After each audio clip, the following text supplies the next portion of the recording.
야, 한 방울이라도 흘리면 죽는다!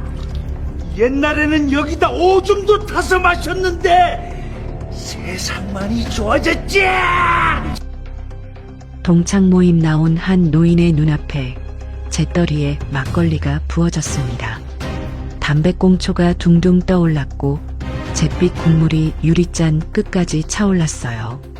노인이 머뭇거리자 뺨으로 손이 날아왔습니다. 철썩?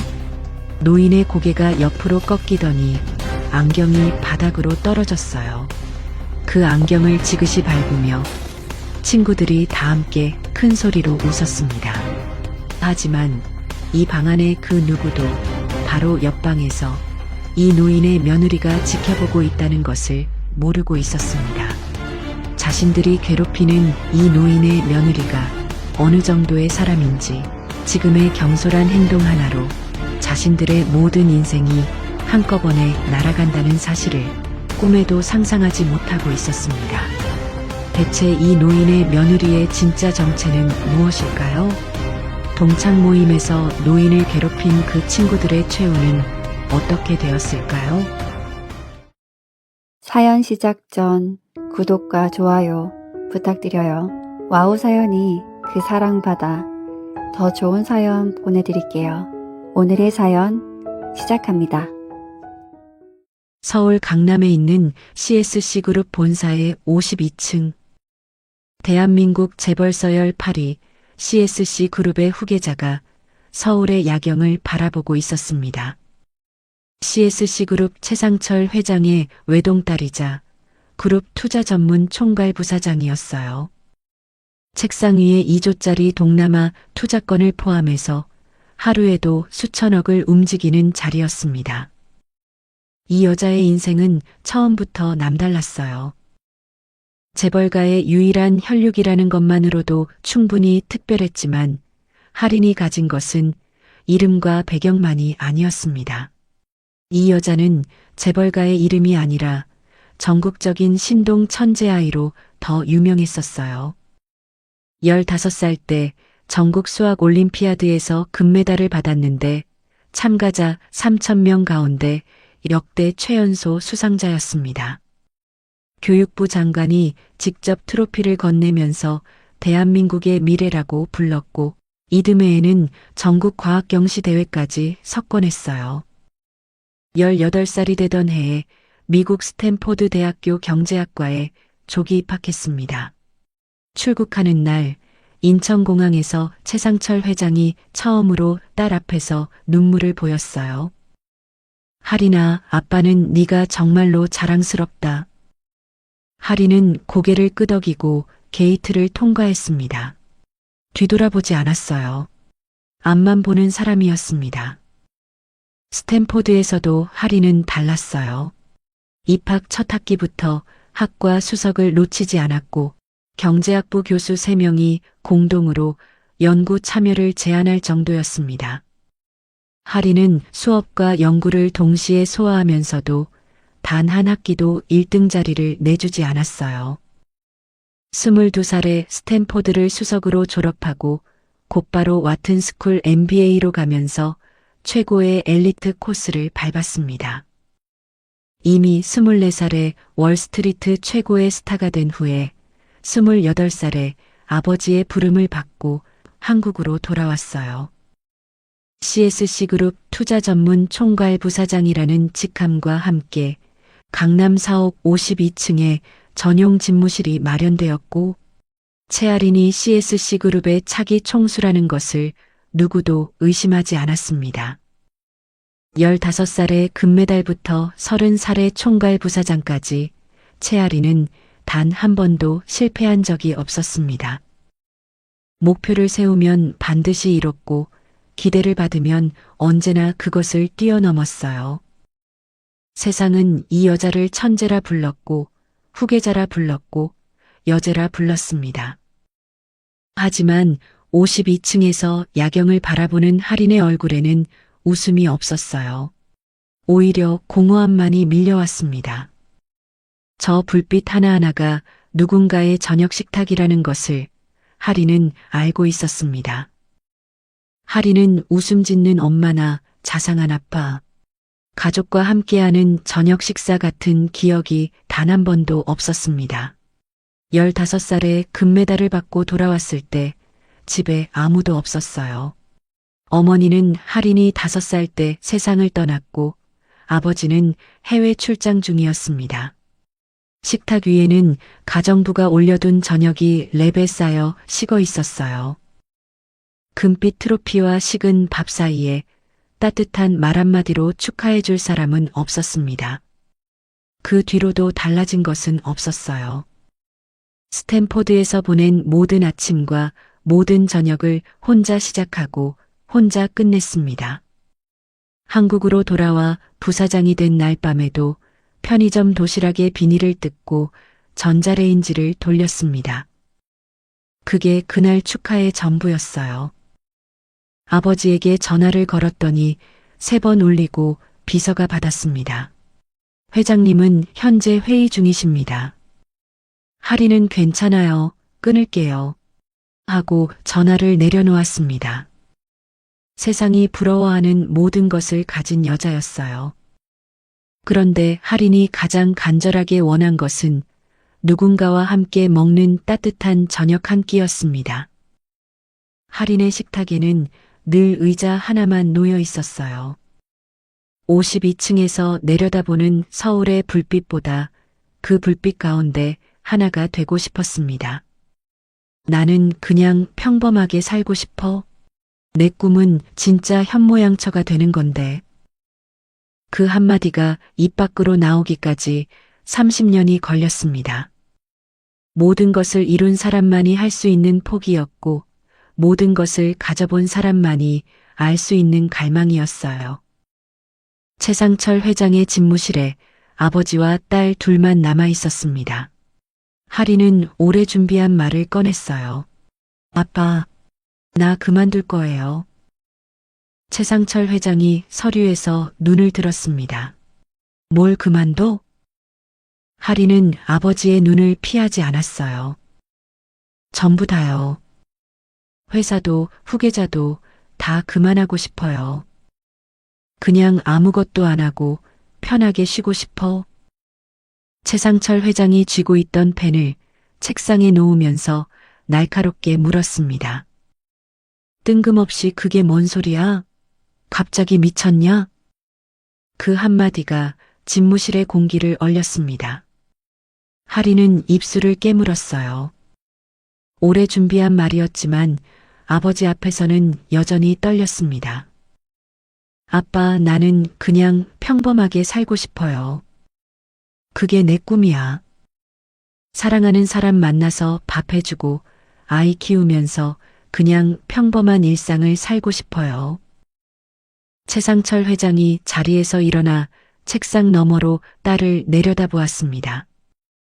60조 자산을 운용하는 사람의 눈이었어요. 딸에게 한 번도 보여준 적 없는 차가운 눈이었습니다. 오늘 뭘 잘못 먹은 거야?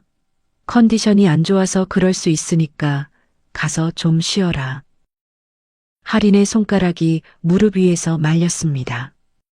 태어나서 처음으로 아버지에게 아니오를 말하고 있었지만 그 단호함은 이미 결정을 끝낸 사람의 비장함이 묻어 있었어요. 오래 고민하고 말씀드리는 거예요.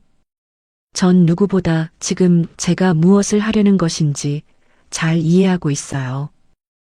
아빠 딸 똑똑하잖아. 이건 제 삶이에요. 저는 제 삶을 사랑하고 그래서 내가 원하는 삶을 살아가기 위해 지금 제 선택을 말씀드리는 겁니다. 목소리가 떨렸지만 시선은 흔들리지 않았습니다. 단 한 번도 실패한 적 없는 딸이 처음으로 아버지의 기대를 거부한 순간이었어요. 최상철 회장의 눈이 흔들렸습니다. 분노가 아니었어요. 그 눈 깊은 곳에서 무언가가 무너지고 있었습니다. 유일한 후계자가 떠나는 것이 아니라 유일한 가족이 자신의 세계 밖으로 걸어나가는 것에 대한 그런 종류의 흔들림이었어요. 오랜 침묵이 흘렀습니다. 벽식의 초침 소리만 집무실을 채우고 있었어요. 최상철 회장이 창 쪽으로 돌아서면서 어깨가 아주 미세하게 내려앉는 것을 하리는 보았습니다. 아버지가 딸에게 등을 보인 채 말했어요. 좋다. 이미 성인이 된 너의 선택이라면 내가 말릴 수는 없겠지. 대신 조건이 하나 있다. 최상철 회장이 창 쪽으로 한 발 돌아섰어요. 너의 진짜 정체를 누구에게도 알리지 마라. 회장의 딸이라는 게 알려지면 네가 원하는 평범한 삶은 끝이야. 목소리가 낮아졌습니다. 그룹도 너가 사라졌다는 뉴스만으로 주가가 곤두박질 친다. 미국 쪽 신사업에 발령난 것으로 처리해 놓을 테니 채아리는 세상에 없다고 생각하고 살아. 할인이 고개를 끄덕이며 대답했습니다. 이해해 주셔서 감사해요, 아버지. 그러자 최상철 회장이 한 박자 쉬고 마지막으로 덧붙였습니다. 그래도 세상 일은 알 수 없으니 비서실장 정도만 대기시켜두마. 아버지의 목소리는 낮았지만 그 안에 딸에 대한 마지막 보호가 담겨 있었어요. 승인이 아니라 양보였고 양보 안에 걱정이, 걱정 안에 놓아주지 못하는 사랑이 들어 있었습니다. 그렇게 하리는 CSC 그룹에서 완전히 이름을 지웠습니다. 인터넷 기사를 삭제하고 인물 검색을 차단하고 그룹 홈페이지에서 미국 발령 4글자만 남겨둔 채 존재 자체를 말소했어요. 대한민국 재벌 서열 8위 그룹의 외동딸이 순식간에 세상에서 사라졌습니다. 31살이 되던 해에 평범한 회사원 엄도윤을 만났어요. 자상하고 배려심 넘치는 정말 따뜻한 사람이었습니다. 태어나 처음으로 느끼는 여유로움 속에서 그 사람과의 일상이 너무나도 행복했습니다. 길거리에서 맛있는 것도 먹고 모든 순간이 꿈만 같은 연애를 하고 결국 결혼도 하게 되었어요. 도윤에게 친정은 아버지가 작은 무역업을 하신다 정도로만 말해두었습니다.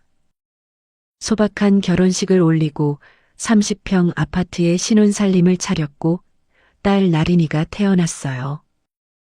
하리는 처음으로 매일 웃었습니다. 아침에 남편 도시락을 싸고 아이를 유치원에 보내고 저녁을 준비해서 온 가족이 둘러앉아 따뜻한 밥을 나눠 먹었어요. 나린이가 숟가락을 떨어뜨리면 도윤이 주워주고 할인이 국을 더 떠주면 도윤이 맛있다고 웃었습니다. 별것 아닌 저녁이었지만 할인에게는 52층에서 내려다보기만 했던 불빛의 안쪽이었어요. 그 불빛 가운데 하나가 이제 할인의 식탁 위에서 켜져 있었습니다. 그리고 시아버지 엄연수를 만났어요. 퇴직 공무원이었는데 목소리가 작고 웃음이 조용한 분이었습니다. 큰 키도 화려한 말솜씨도 없었어요. 처음 명절 인사를 드리러 갔을 때 현수는 현관문 앞에서 며느리의 손을 잡고 이렇게 말했습니다. 할인아, 밥 먹었어? 할인의 발이 멈췄어요. 재벌 회장인 친아버지에게 한 번도 들어보지 못한 말이었습니다. 15살에 유학을 떠날 때도 26살에 월가 부사장이 됐을 때도 아버지가 물어본 것은 성적과 실적이었지 밥을 먹었는지가 아니었어요. 시아버지의 그 짧은 한마디가 할인의 가슴 깊은 곳을 건드렸습니다. 30년 동안 텅 빈 식탁 앞에 혼자 앉았던 아이가 처음으로 누군가에게 밥을 먹었느냐는 질문을 받은 순간이었어요.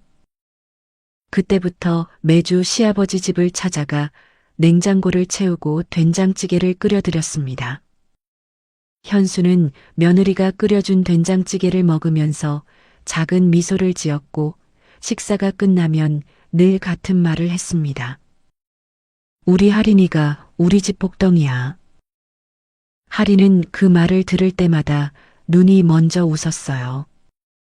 입꼬리보다 눈가가 먼저 접히는 그런 웃음이었습니다. 52층의 야경보다 30평 부엌의 된장찌개 냄새가 더 따뜻했어요. 수천억을 움직이던 손으로 뚝배기를 식탁에 올리는 삶이었습니다. 하리는 이 삶이 이대로 영원하길 매일 기도했어요.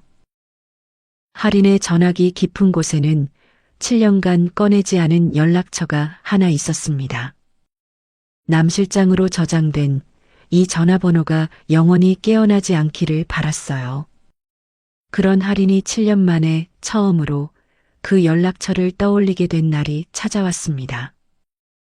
어느 평범한 금요일 저녁이었습니다. 하린은 딸 나린이의 유치원 동기 엄마들 모임에 참석하고 있었어요.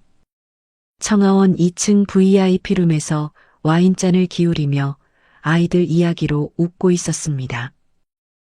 나린이가 요즘 그림을 잘 그린다는 이야기나 발표회 준비 같은 자잘한 이야기를 나누는 저녁이었어요. 하린이 7년 동안 지켜온, 그리고 평생 지키고 싶었던 바로 그 일상이었습니다. 화장실을 가려고 복도에 나섰는데 바로 옆방 VIP룸의 문이 살짝 열려 있었어요.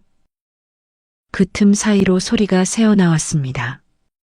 거칠고 큰 웃음소리, 그 웃음소리 아래 깔려있는 낮고 떨리는 목소리 하나가 들렸어요. 카페 뒤를 걷던 하린의 하이힐이 멈췄어요. 순간 다른 소리들이 사라지고 하린의 귀에는 오직 문틈 너머의 그 작은 목소리만 들렸습니다. 시아버지의 목소리였어요. 그런데 시아버지가 방 안에서 무릎을 꿇고 계셨어요. 순간 하린의 숨이 멎었습니다. 잘못 봤겠지 생각하며 조심스럽게 문 쪽으로 다가가 자세히 안쪽을 들여다보았어요. 반쯤 열린 VIP룸의 문틈 사이로 안쪽이 더 선명하게 들어왔습니다. 시아버지 엄연수가 분명했어요. 그리고 진짜로 무릎을 꿇고 있었습니다. 거기다 머리카락과 옷이 우윳빛으로 젖어 있었어요. 그 앞에 남자 넷이 둘러앉아 있었고 가운데에 앉은 덩치 큰 남자가 막걸리 병을 기울여 시아버지의 머리 위에 붓고 있었어요. 누런 막걸리가 시아버지의 흰 머리카락 위로 쏟아지면서 이마를 타고 눈가를 지나 턱 끝에서 방울이 맺혔다가 떨어졌습니다. 회색 정장 어깨가 누렇게 젖어들었어요. 귀 뒤에서 목 쪽으로 막걸리가 흘러내리면서 정장깃을 적시고 있었습니다. 시아버지는 움직이지 않았어요. 눈을 감은 채 머리 위에서 쏟아지는 막걸리를 그대로 막고 있었습니다. 옆에 앉은 남자들이 웃고 있었어요. 술 냄새가 문틈을 타고 복도까지 새어나왔습니다. 하린의 손이 벽 위에서 미끄러졌어요. 매주 만나 뵈면 하린아, 밥 먹었어? 하고 물어봐 주시던 분이었어요. 며느리의 된장찌개를 드시면서 복덩이라며 눈가에 웃음을 주시던 인자하신 분이었습니다. 재벌 회장인 친아버지에게 한 번도 들어보지 못한 말을 처음으로 해주신 분이었어요. 그런데 자신의 자상한 시아버지가 지금 저 방 안에서 무릎을 꿇고 머리에 막걸리를 맞고 눈을 감고 있었어요. 하린의 무릎에서 힘이 빠졌습니다. 복도 벽에 어깨를 기대지 않았으면 그대로 주저앉았을 거예요. 심장이 가슴이 아니라 목구멍 쪽에서 뛰고 있었어요. 손끝이 차가워졌고 등에 식은땀이 번지기 시작했습니다. 설마 내가 잘못 본 건가? 하린은 눈을 감았다가 다시 떴어요. 분명했습니다. 저 사람은 시아버지였어요. 하지만 진짜 충격적인 장면은 시작도 하지 않았습니다. 그 덩치 큰 남자가 갑자기 테이블 위에 있던 재떨이를 끌어당겼습니다. 유리 재떨이 안에 담배꽁초가 서너 개 찌그러져 있었어요. 제가 바닥에 깔려 있었고 필터 하나가 반쯤 녹아붙어 있었습니다. 설마 저걸로 사람을 때리지는 않겠지? 라는 생각을 하던 찰나 그 남자가 잿더리 안으로 막걸리 병을 기울였어요. 누런 막걸리가 담배꽁초 위로 쏟아졌습니다. 제가 떠올랐고 꽁초가 둥둥 떠다녔어요. 막걸리 색이 잿빛으로 변했습니다. 막걸리로 잿더리를 씻는 건가? 라고 생각하던 그때 그 덩치 큰 남자가 그 잿더리를 시아버지 앞으로 내밀면서 말했어요. 마셔. 평소처럼 알지? 너무나도 충격적인 장면이었습니다. 저게 지금 말이 되는 건가? 왜 아버님은 가만히 당하고만 계시는 거지? 라는 생각이 먼저 들었어요. 하지만 하리는 알지 못했습니다. 지금의 저 무력감은 50년의 괴롭힘 속에서는 너무나도 당연한 반응이라는 걸 몰랐던 거였어요. 시아버지 현수가 전라남도의 작은 중학교를 떠나 서울 명문고의 교문을 들어서는 첫날부터 시작된 괴롭힘이었습니다. 야, 이거 완전 시골 깡촌에서 온 촌뜨기 새끼네. 배도영이 첫날부터 현수를 가리키며 말하자 나머지 셋이 웃었어요. 그날부터 지옥 같은 날들이 시작됐습니다. 도시락을 뺏기고 체육복 빨래를 시키고 매점 심부름을 보냈어요. 모든 지시는 배도영에게서 나왔고 홍찬우가 조롱했고 탁준하가 실행했습니다. 거절하면 화장실로 끌려가서 배도영의 주먹이 날아왔어요. 2학년이 되어 현수의 성적이 배도영을 앞지르자 시험 전날 밤에 배도영이 현수의 참고서를 변기에 던져버렸습니다. 이 괴롭힘의 사슬은 졸업 후에도 끝나지 않았어요. 배도영의 전화는 한 달에 한두 번씩 어김없이 걸려왔습니다. 냈다 중견기업 대표라는 명함을 가지고 있었지만 현수 앞에서는 여전히 고등학교 교실의 서열이 그대로였어요. 배도영이 시키면 나머지가 따랐고 현수는 50년이 넘게 그 밑에 있었습니다. 한 달에 한두 번씩 고급 술집에 불려가서 술을 따르고 바닥을 닦고 뺨을 맞고 계산서가 떠넘겨지는 삶이었어요. 현수의 월급으로는 한 번의 술값도 버거웠지만 거절할 수 없었습니다. 현수는 공무원으로 성실하게 살았어요. 결혼도 하고 아들 도윤도 키웠습니다. 하지만 아내에게도 아들에게도 이 이야기를 한 번도 하지 못했어요. 70 넘은 사람이 고등학교 동창한테 맞고 산다는 것이 너무 부끄러웠으니까요. 뺨 맞고 돌아온 날이면 거울 속에 자기 얼굴이 낯설었고 손등으로 뺨을 문질러 보면 아직 열기가 남아 있었습니다. 아내가 세상을 먼저 떠났을 때도 현수야, 마누라 죽었다며? 우리가 위로해 줄게, 나와.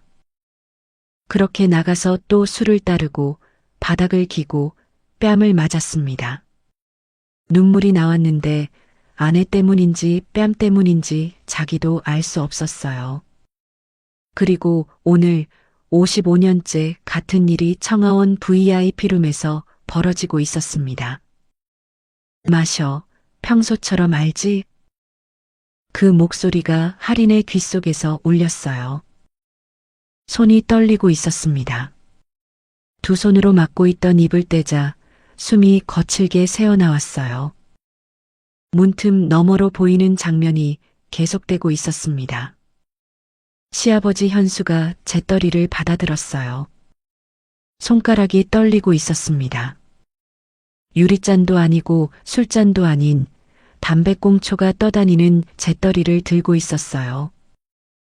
잿빛 막걸리에서 타르 냄새가 올라왔습니다.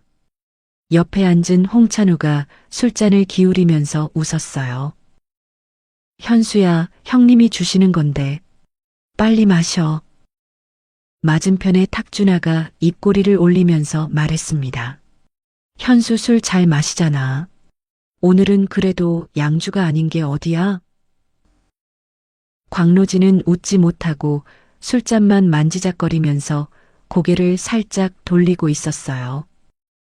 배도영이 현수를 내려다보면서 말했습니다. 목소리를 높이지 않았어요. 그래서 더 무서웠습니다. 야, 이 정도면 나 진짜 착해진 거 아니냐? 옛날에는 여기다 오줌도 타서 마셨는데 세상 많이 좋아졌지? 홍찬우가 박수를 치며 웃었어요. 그럼 진짜 세상 많이 좋아졌지. 안 그러냐, 현수야? 탁준하가 잔을 입에 가져가면서 현수를 무표정하게 내려다보았습니다. 이 사람들에게 이것은 일상이었어요. 55년 동안 반복해온 익숙한 놀이였습니다. 현수가 잿더리를 입에 가져갔어요. 눈을 감았습니다. 입술이 유리 가장자리에 닿았고 잿빛 막걸리가 입안으로 흘러들어갔어요. 제가 이 사이에 끼는 식감이 느껴졌을 거예요. 담배 필터의 쓴맛이 혀 위에 남았을 겁니다.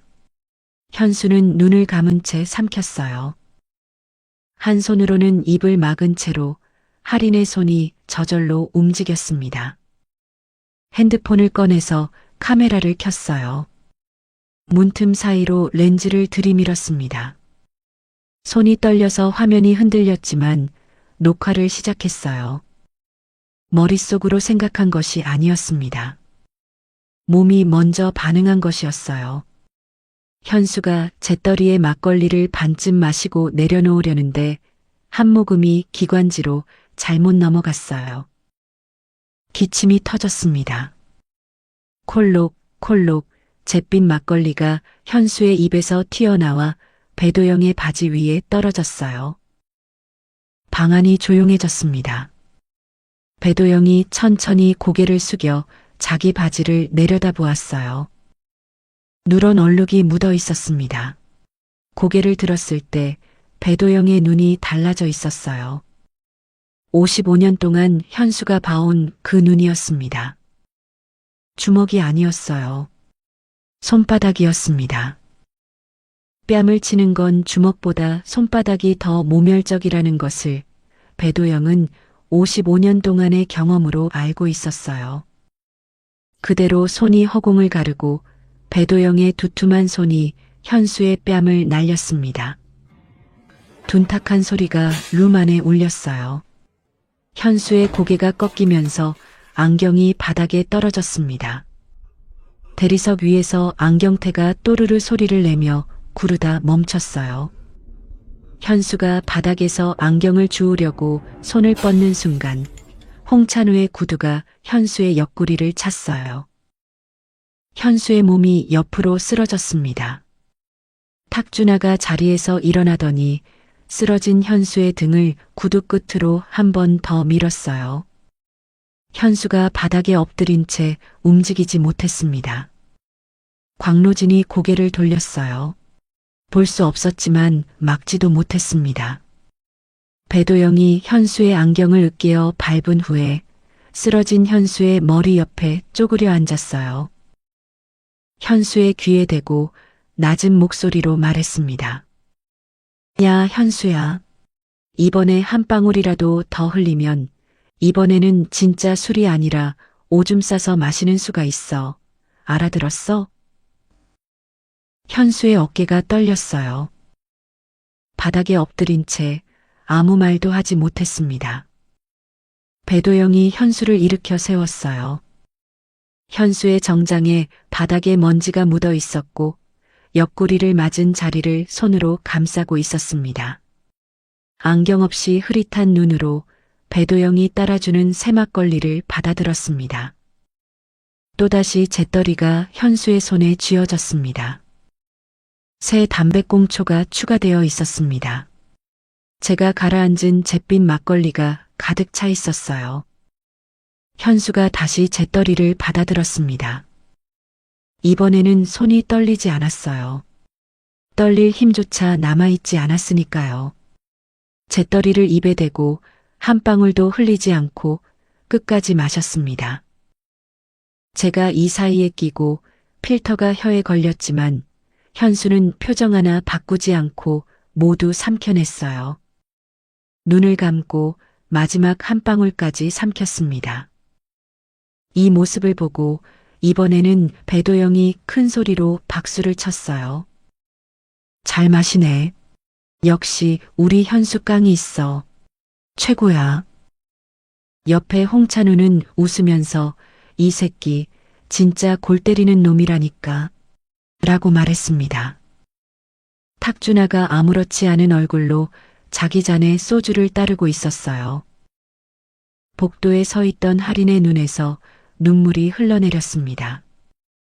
핸드폰을 쥔 손이 떨리고 있었지만 녹화는 멈추지 않았어요. 눈물이 볼을 타고 흘러내리면서 시야가 흐려졌는데 눈물을 닦으면 손이 흔들릴까봐 그대로 두었습니다. 복도 형광등의 차가운 빛이 할인의 젖은 볼 위에 비치고 있었어요. 할인의 이빨이 맞물렸습니다. 턱에 힘이 들어갔어요. 등에서 식은땀이 흘렀고 심장이 목구멍 쪽에서 뛰고 있었습니다. 자신에게 따뜻한 일상을 알게 해준 자상한 시아버지가 재떨이를 입에 대고 눈을 감고 있었어요. 그리고 그 앞에서 이런 악마 같은 짓을 하면서도 박수를 치며 웃고 있는 저 덩치 큰 남자를 노려봤습니다. 오줌 타서 마시게 한다고 말하는 저 남자의 입에서 나오는 것은 인간의 언어가 아니었습니다. 옆에서 발로 차는 사람, 구두 끝으로 등을 미는 사람까지 모두가 사람이 아닌 것처럼 보였어요. 시아버지가 마치 미친 하이에나의 소굴에서 떨고 있는 작은 어린아이처럼 보였습니다. 뛰어들어가고 싶었어요. 당장 문을 열고 들어가서 저 남자의 손목을 잡아채고 싶었습니다. 지금 바로 경찰에 신고를 해버릴까 잠시 고민도 했어요.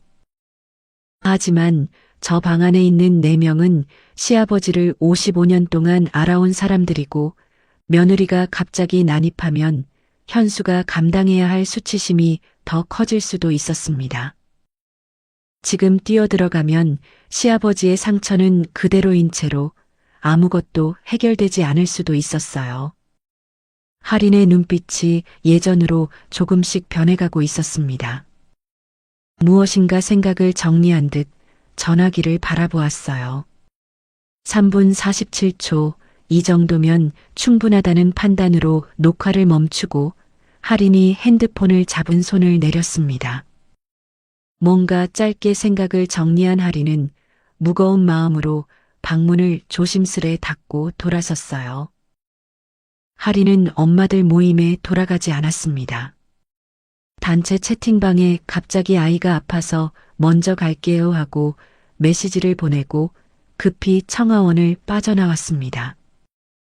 차에 탄 뒤에도 핸들을 잡은 손이 계속해서 떨리고 있었어요. 백미러에 비친 할인의 얼굴에 눈물 자국이 남아 있었습니다. 한참 동안 그대로 앉아 숨을 고르다가 할인이 낮은 목소리로 말했어요. 저 인간도 아닌 것들을 절대로 용서하지 않겠어. 내 가족을 건드리면 어떻게 되는지 똑똑히 보여주겠어. 주먹이 핸들 위에서 하얗게 질려 있었습니다. 할인은 숨을 크게 들이쉬고 눈물을 손등으로 닦았어요. 자신들이 한 행동의 대가가 어떻게 돌아오는지 철저하게 깨닫게 해주겠어. 그게 진짜 세상의 이치니까. 잠시 차를 옆에 세우고 심호흡을 했습니다. 그리고는 7년 동안 잠자고 있던 봉인된 전화번호 하나를 검색했어요. 잠깐 멈칫했습니다. 이 버튼을 누르면 7년 동안 지켜온 평범한 삶의 경계를 넘는 것이었어요. 정체를 숨기고 개입하지 않고 평범하게 살겠다던 아버지와의 약속을 깨는 것이었습니다. 시아버지의 젖은 머리카락이 다시 떠올랐어요. 재떨이를 입에 대고 눈을 감던 모든 것을 포기한 듯한 시아버지의 얼굴이 자꾸만 아른거렸습니다. 그리고 아무렇지 않게 시아버지를 때리고도 자기들끼리 낄낄대던 그 웃음소리가 귓가를 떠나지 않았어요. 이제 확신이 선 듯 할인의 손가락이 버튼을 눌렀습니다. 화면이 켜지면서 작은 진동이 손바닥을 타고 올라왔어요. 7년 봉인된 번호로 신호가 날아가는 순간 차 안의 공기가 달라졌습니다. 휴대폰에 남 실장이라는 이름이 떠올랐어요. 다시 시동을 걸었습니다. 엔진이 조용히 돌아가는 소리가 차 안을 채웠어요. 백미러에 비친 할인의 얼굴에는 눈물 자국이 남아 있었지만 그 안의 눈빛은 완전히 달라져 있었습니다. 더 이상 따뜻하고 부드러운 며느리의 눈이 아니었어요. 52층에서 서울을 내려다보던 서명 하나에 수천억을 움직이던 그 여자의 눈이었습니다. 7년 동안 잠들어 있던 승부사 최할인이 서서히 감춰진 껍질을 벗고 있었어요. 다음 날 토요일 새벽 5시에 할인의 눈이 떠졌습니다. 잠을 잔 것 같지 않았어요. 어젯밤 장면이 머릿속에서 한 번도 멈추지 않았습니다. 잿더리 안에 담배꽁초와 잿빛 막걸리를 모두 마시던 시아버지의 얼굴이 밤새 떠올랐어요. 옆에서 도윤이 조용히 자고 있었고 건너방에서는 나린이의 가는 숨소리가 들렸습니다. 할인은 소리 없이 일어나 거실로 나왔습니다. 서재에 잠긴 서랍을 열었어요. 7년 전 결혼 직전에 아버지 최상철 회장이 보낸 편지였어요. 정체를 숨기고 개입하지 않고 평범하게 살겠다는 내 약속을 믿는다. 아빠도 약속한다. 네가 부르기 전까지 절대 나서지 않겠다. 할인은 그 편지를 꺼내서 한참 바라보았습니다. 편지를 서랍에 넣었어요. 서랍을 닫는 나무 소리가 새벽 거실에 울렸습니다. 미안해요, 아빠. 이번 한 번만 봐주세요.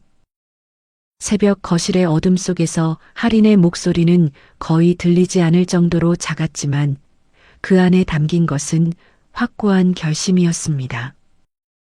토요일 아침 9시 CSC그룹 본사 최상층 비서실이었습니다. 비서실장 남기철이 7년 만에 호출에 달려왔어요. 남 실장은 체린의 부사장 시절부터 가장 측근에서 그녀를 모시던 사람이었습니다. 할인이 평상복 차림으로 나타나자 남 실장은 자리에서 일어나 고개를 숙였어요. 아가씨가 부르실 날이 올 줄 알고 대기하고 있었습니다. 할인이 대답 대신 먼저 태블릿을 건넸어요. 3분 47초짜리 영상이 재생됐고 남 실장의 표정이 점점 굳어졌습니다. 잿더리에 막걸리를 부어 마시게 하는 장면에서 남 실장의 손이 무릎 위에서 쥐어졌어요. 영상을 끝까지 본 뒤 남 실장이 입을 열었습니다. 이건 너무 심한데요. 이 정도면 심각한 폭행건입니다. 할인이 고개를 끄덕이고 말했어요. 이 네 사람 일주일 안에 전부 파악해요. 사업체, 거래처, 은행, 개인 신용, 법적 분쟁까지 전부요. 어디를 건드리면 무너지는지 급소를 찾아요. 그리고 한마디 덧붙였습니다. 남 실장, 이건 아버지한테 보고하지 마세요. 저 혼자 합니다. 일주일 뒤 보고서가 올라왔어요. 할인은 태블릿 화면에 펼쳐진 4개의 기업 조직도를 하나씩 훑었습니다.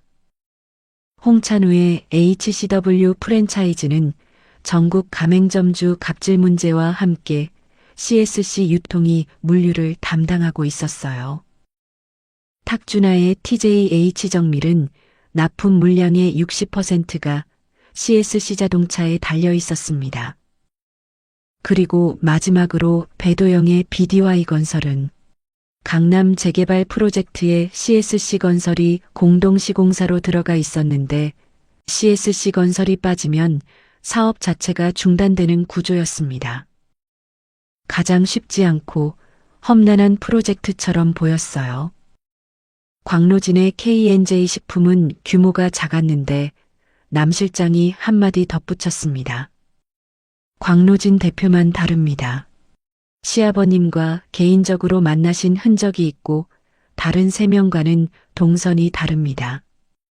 하리는 광로진은 보류하고 특히 배도영이라는 사람이 핵심 인물이니까 더 철저하게 조사해달라고 이야기했어요. 나머지 셋의 조직도를 펼쳐놓고 하린이 말했습니다. 홍찬우부터 그 다음 탁준하. 한 명씩 다른 방법으로 진행해서 서서히 목을 조일 거예요. 남 실장이 물었어요. 배도영은요? 하린의 눈이 잠깐 좁아졌습니다. 배도영은 마지막이에요. 가장 악랄한 사람이에요. 다시는 일어서지 못하도록 가루로 만들어버릴 겁니다. 남 실장이 고개를 끄덕였습니다. 남 실장님, 아까도 말씀드렸지만 이건 아버지 모르게 하고 싶어요. 제가 직접 진행할 테니 옆에서 지원을 부탁드립니다. 남 실장이 잠깐 멈칫했어요. 아가씨가 직접 나서시는 겁니까? 하린이 고개를 끄덕였습니다. 눈빛이 52층 집무실에서 서울을 내려다보던 그때와 똑같았습니다. 첫 번째 타겟은 홍찬우였어요. 아침에 하린은 나린이를 유치원에 데려다 주었습니다. 엄마 오늘 어디가? 나린이가 물었어요. 엄마, 오늘 더러운 곳이 있어서 청소하러 갈 거야. 하린이 웃으면서 대답하자 나린이가 작은 손을 흔들었습니다. 유치원 문 앞에서 돌아보는 딸의 그 손을 보면서 하린은 이 아이의 할아버지를 위해 지금부터 무엇을 하려는 것인지 다시 한번 떠올렸어요. 평상복에 모자를 눌러쓰고 HCW 프랜차이즈 본사를 찾아갔습니다. 가맹 상담을 받겠다고 예약을 잡았어요. 평범한 30대 주부가 프랜차이즈 창업을 알아보러 온 것처럼 보이면 됐습니다. 심장이 빨라졌어요. 평범한 가정주부가 된 지 7년 만에 실제로 투입된 작전이었습니다. 긴장감이 다르고 뭔가 어색하기도 했어요. 하지만 그 천재성은 그 안에 그대로 남아 있었습니다. 상담실에서 직원이 계약서를 펼쳐 보여줄 때 하린은 한 장 한 장 넘기면서 집중하며 읽었어요. 와튼에서 기업 재무를 분석하던 눈이 계약서의 행간을 읽고 있었습니다. 강제 인테리어 비용 전가, 위약금 폭리, 식자재 독점 공급까지 계약서의 매 조항이 가맹점주들의 목을 조이는 올감이었어요. 충분히 자료를 확보한 후에 자리에서 일어났습니다. 그 순간 상담실을 나서는 복도에서 하린의 심장이 멈출 뻔했어요. 맞은편에서 홍찬우 본인이 걸어오고 있었습니다. 하린은 순간적으로 몸을 돌려 화장실로 들어갔어요. 홍찬우는 하린을 못 알아보겠지만 하린의 심장은 터질 것만 같았습니다. 구두 소리가 멀어지고 엘리베이터가 움직이는 소리가 들린 뒤에야 천천히 숨을 내쉬었어요. 거울에 비친 자기 얼굴이 하얗게 질려 있었습니다. 이 여자도 두려움을 느끼는 사람이었어요. HCW 프랜차이즈를 나와서 가맹점의 불리한 비용 전가와 식자재 폭리 등의 자료를 정리했습니다. 가맹점주들의 인터뷰까지 모아서 프랜차이즈 갑질을 타이틀로 방송국에 전달했어요. 그리고 CSC 유통에서 맡고 있던 식자재 공급을 전면 중단시켰습니다. 갑질 방송이 SNS를 통해 들불처럼 번졌고 순식간에 불매운동과 집단소송이 빗발치게 되었어요. HCW 프랜차이즈의 매출이 한 달도 안 되어서 40% 급감했습니다. 게다가 CSC 유통이 공급하던 식자재가 막히면서 전국의 가맹점들에서 하루 종일 불만 전화가 쏟아지고 있었어요. 곧 부도가 난다는 소문이 업계로 빠르게 퍼져나갔습니다. 그 소식이 배도영의 귀에도 들어갔어요. 배도영은 사무실 책상에 앉아 홍찬우에게서 온 전화를 받으면서 창밖을 바라보고 있었습니다. CSC 유통이 갑자기 물류를 끊었다고? 뭔가 자연스럽지 않은 상황에 조금은 불안한 마음이 들었어요. 배도영은 전화를 끊고 소주잔을 입에 가져갔습니다. 잔을 기울이는 손이 미세하게 떨린 것을 본인은 눈치채지 못했어요. 그날 저녁 하리는 시아버지 집에서 된장찌개를 끓이고 있었어요.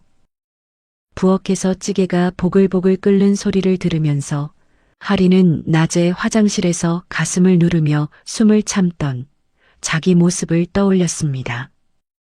낮의 잠입자와 지금의 가정주부가 같은 사람이라고는 아무도 상상할 수 없었어요.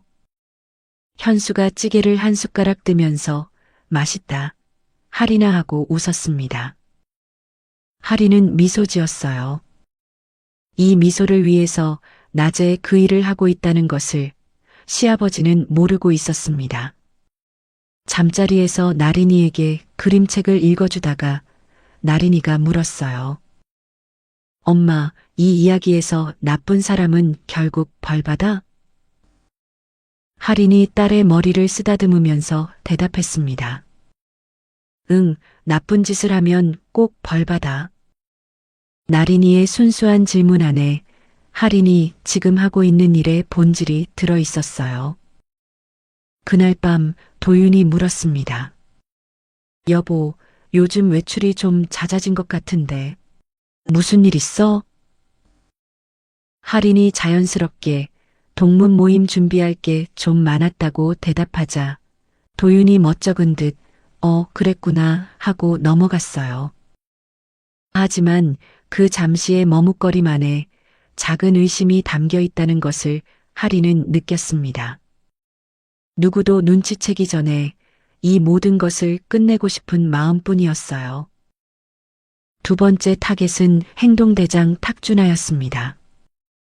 이번에는 현장에 갈 필요가 없었습니다. TJH정밀은 기술력이 핵심인 회사였기 때문에 하리는 자신의 전문 분야를 쓰기로 했어요. 건설 현장도 아니고 프랜차이즈 본사도 아닌 숫자의 세계였습니다. 새벽 2시 가족이 잠든 거실 소파에서 노트북을 펼쳤어요. TJH정밀의 3년치 납품 품질 데이터가 화면에 떠 있었습니다. 스프레드시트의 숫자들이 파란 빛 속에서 줄지어 있었어요.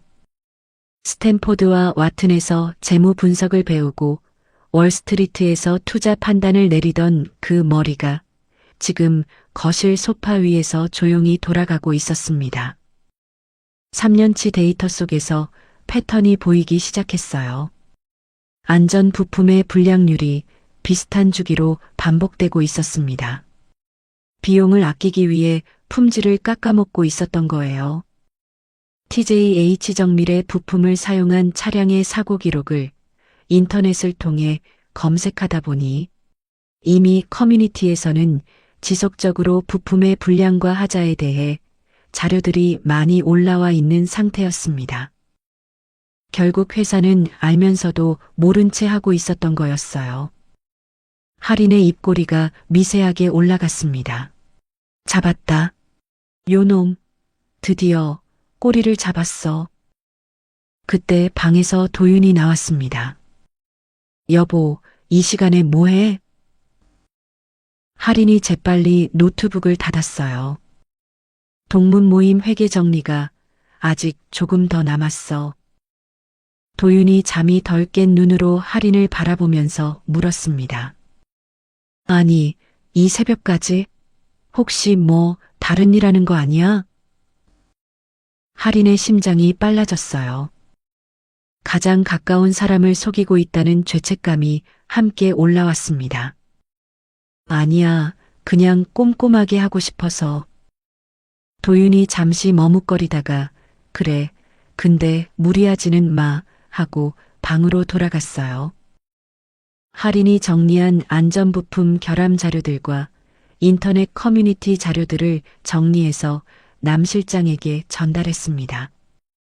그 자료들이 CSC 자동차 품질팀으로 넘어갔고 전면 리콜 결정과 함께 3년간 납품 금지가 내려졌습니다. TJH 정밀의 간판이 무너졌어요. 탁준하가 리콜 통보서를 바라보면서 그 자리에서 무너져 내렸습니다. 두 번째 탁준하까지 무너지자 이번에는 배도영의 반응이 달라졌어요. 홍찬우가 CSC 유통 때문이었고 탁준하가 CSC 자동차 때문에 무너졌습니다. 둘 다 CSC 그룹이었어요. 배도영의 등줄기에 식은땀이 흘렀습니다. BDY 건설의 강남 재개발 프로젝트에 CSC 건설이 공동시공사로 들어가 있었어요. 배도영의 사업도 CSC 그룹에 매달려 있었습니다. 홍찬우, 탁준하 그리고 자기까지 모두 다 CSC 그룹과 연결되어 있었어요. 우연이 아니었습니다. 그날 밤 배도영은 쉽게 잠이 들지 않았어요. 아직 아무도 건드리지 않았지만 누군가 들여다보기 시작하면 자신도 위험한 구석이 많이 있었습니다. 55년 동안 현수 앞에서 왕이었던 남자가 이불 속에서 떨고 있었어요. 설마 뭔가 나와 연결된 것은 아니겠지? 그 생각이 머릿속에서 떠나지 않았습니다. 같은 저녁 현수가 집에서 TV를 보고 있었어요. 뉴스에서 TJH 정밀 리콜 소식이 나왔습니다. 탁준하 그 친구 회사가 리콜이야? 큰일 났네. 현수는 그저 뉴스를 전하는 투로 혼잣말을 했어요. 자기를 오랜 동안 괴롭히던 사람들이 하나씩 무너지고 있다는 것을 현수는 전혀 모르고 있었습니다. 핸드폰에 동창 모임 단톡방을 열어보았어요. 배도영이 현수야 이번 주 모임 나와 하고 보냈습니다. 자기도 모르게 한숨이 나왔습니다. 언제나 도영이의 연락을 받을 때마다 심장이 미친 듯이 뛰고 있었어요. 50년 동안 쌓인 두려움은 여전히 현수의 가슴 속에 매 순간 공포로 남아 있었습니다. 할인의 마지막 작업은 주범 배도영이었어요. 그런데 이 남자는 쉽게 무너지지 않았습니다. 배도영에게는 2천억짜리 건설사를 운영하면서 쌓아온 인맥과 정치력이 있었습니다. CSC 건설이 빠질 수도 있다는 소문이 돌자 배도영은 다른 시공사를 찾아다녔어요. 국회의원 보좌관에게 전화를 걸고 은행 지점장에게 골프를 치자고 했습니다. 나 배도영이야. BDY 건설 배도영. 내가 누군지 잘 알잖아. 아무 문제 없어. 전화기 너머로 자기 이름을 내세울 때 아직도 자기가 강자인 줄 알고 있는 눈빛이었어요. 할인은 조용히 기다리며 배도영이 발버둥 치는 것을 지켜보았습니다. 발버둥이 끝나야 넘어질 때 더 아프다는 것을 알고 있었으니까요. 배도영이 대체 시공사를 거의 확보하려는 순간 할인이 움직였어요. CSC 건설이 공동시공 철회를 공식 통보하는 것과 동시에 국토교통부의 안전기준 위반과 불법 재하청 증거가 익명으로 제보됐습니다. 순식간에 CSC 건설의 부도 소문이 퍼지면서 하청업체 7곳이 돈을 달라고 소송부터 걸었어요. 배도영이 협상 중이던 대체 시공사도 부도 소문을 듣고 연락을 끊었습니다. 은행이 대출 연장을 거부했고 공사 중단 명령에 과징금이 내려졌습니다. 일주일 만에 BDY 건설은 부도 직전까지 추락했어요. 배도영이 하루 종일 전화기를 붙잡고 사정했지만 평소 친하던 은행 지점장들 모두가 전화도 받지 않았습니다. 나 배도영이야 라는 그의 마법의 주문이 이제 더 이상 작동하지 않는 세계가 된 것이었습니다. 그의 추락은 회사뿐이 아니었어요. 하청업체 관계자와 직원들의 인터뷰들이 SNS를 통해 급속도로 퍼져나갔습니다. 평소 그의 인성이 적나라하게 SNS에 퍼지면서 가족들까지 모두 부끄러워 등을 돌리기 시작했어요. 아내도 참다 못해 집을 나갔고 아들과 며느리의 왕래도 끊어졌습니다. 그날 밤 배도영은 텅 빈 사무실에 혼자 앉아 있었습니다. 책상 위에 독촉장이 쌓여 있었고 전화기는 꺼져 있었어요. 자신이 믿었던 모든 세상이 발 아래로 무너져 내리는 기분이었습니다. 그날 저녁 하리는 아무 일 없었다는 듯이 시아버지 집에서 된장찌개를 끓이고 있었어요. 시아버지 현수가 맛있다, 하리나 하고 웃었습니다. 우리 하린이가 우리 집 복덩이야.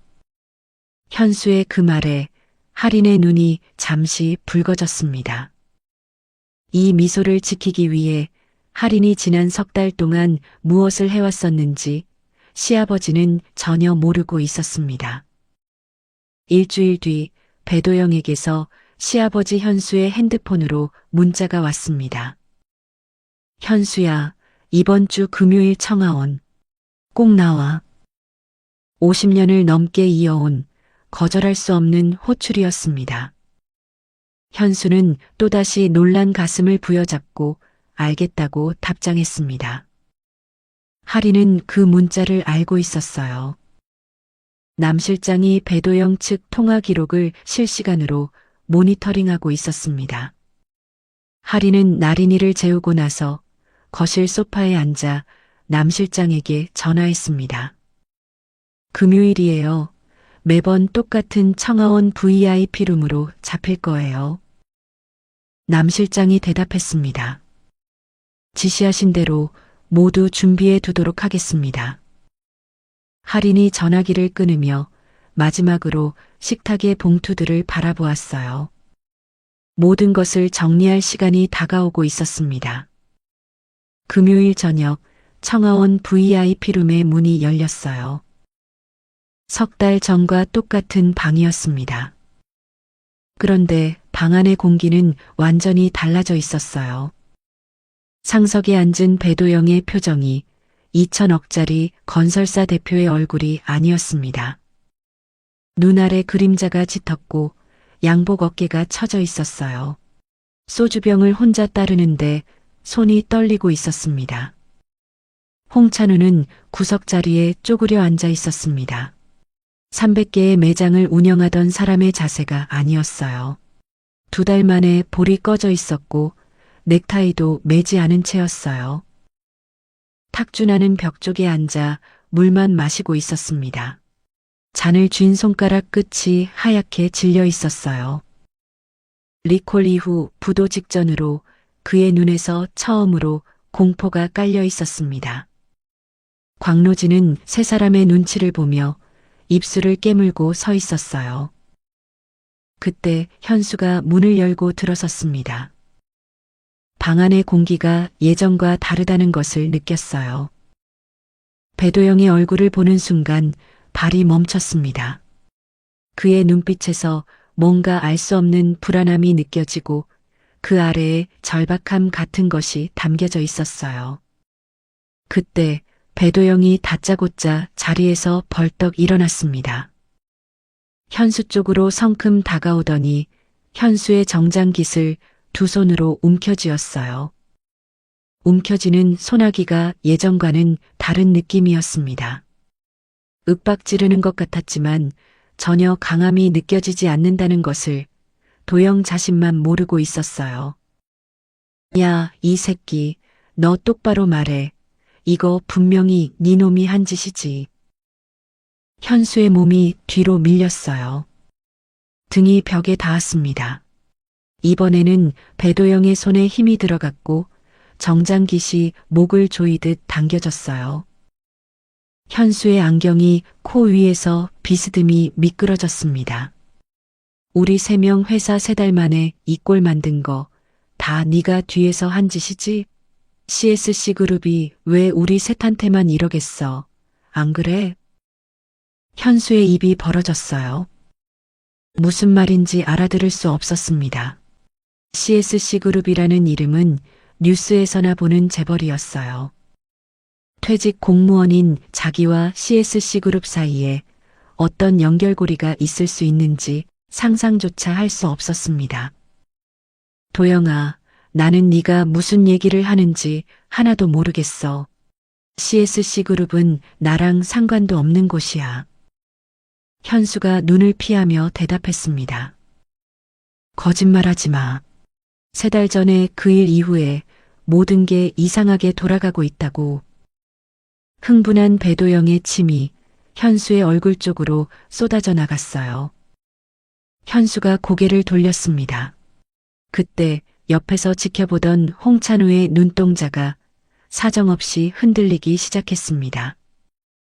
현수가 들어올 때부터 어쩔 줄 몰라서 불안한 눈빛이었어요. 사실 홍찬우는 내일까지 4억 원의 어음을 막지 못하면 당장 부도가 나는 상황이었습니다. 잠시 움찔거리던 홍찬우가 갑자기 끼어들어 현수 앞으로 튀어나왔습니다. 그러다니 갑자기 양복을 입은 채로 현수 앞에 무릎을 꿇었어요. 배도영이 현수의 깃을 잡은 채 고개를 돌렸습니다. 홍찬우가 무릎을 꿇고 있었어요. 55년 동안 현수에게만 시키던 자세를 홍찬우가 현수를 향해 하고 있었습니다. 눈물이 먼저였어요. 말보다 눈물이 먼저 나왔습니다. 홍찬우의 입이 떨리면서 코끝이 빨갛게 물들었어요. 체면이라는 것이 무너지는 데는 한순간이었습니다. 현수야, 내가 다 잘못했어. 한 번만 살려주라. 나 진짜 내일까지 날아오는 어음 못 막으면 진짜 그대로 부도야. 내가 진짜 미안하다. 코가 막힌 소리였어요. 콧물이 입술 위로 흘러내리고 있었는데 닿지 않았습니다. 대리석 바닥 위에 무릎을 꿇은 채 두 손을 모으고 있었어요. 현수에게 술을 따르라고 시키던 그 손이 현수 앞에서 모아져 있었습니다. 현수야, 한 번만 살려주면 안 되겠냐? 전부 도영이가 시킨 거야. 배도영의 눈이 찢어졌어요. 현수의 깃을 잡고 있던 손이 풀렸습니다. 현수가 벽에서 미끄러지듯 옆으로 비켜섰어요. 배도영의 시선이 현수를 떠나 홍찬우에게로 꽂혔습니다. 이 새끼가 너 뭐라 그랬어?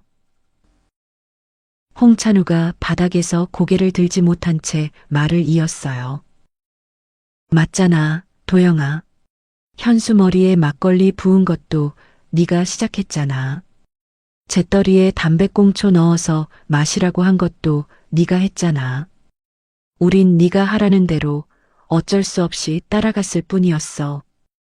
사실 나도 마음에 안 들었었어. 너 아니었으면 우린 이렇게 되지도 않았을 거야. 현수야, 진짜야. 믿어줘. 탁준아가 벽에서 등을 떼고 앞으로 나왔습니다. 물잔을 테이블에 내려놓는 소리가 작게 울렸어요. 감정 없이 차갑게 실행하던 사람이 오늘은 입술이 파르르 떨리고 있었습니다. 현수야, 나도 마찬가지야. 너를 괴롭힌 것 전부 다 내가 하고 싶어서 한 거 아니야. 전부 도영이 때문이었어. 배도영의 얼굴이 검붉게 물들었어요. 목에 핏줄이 올라왔습니다. 55년 동안 이 사람들의 왕이었습니다. 한마디면 움직이고 눈짓이면 실행되었어요.